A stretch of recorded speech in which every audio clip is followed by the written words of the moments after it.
একদিন একজনদের বাড়িতে সবাই বেড়াতে গেছে। তাদের বাড়ির পেছনে একটা বিড়াল শুয়ে আছে আর খুব বৃষ্টি হচ্ছে। তখন একটা কুকুর ভিজে ভিজে গেটের সামনে যেয়ে দাঁড়ায়।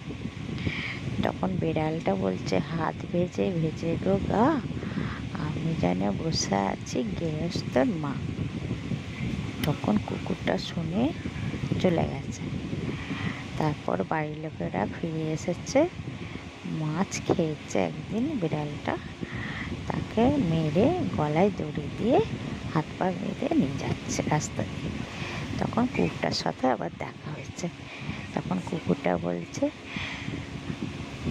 সেদিন তো চ্যাটাং চ্যাটাং কথা, আজকে গলায় পিছলে দড়ি গলায় দিয়ে যা হচ্ছে কোথায়।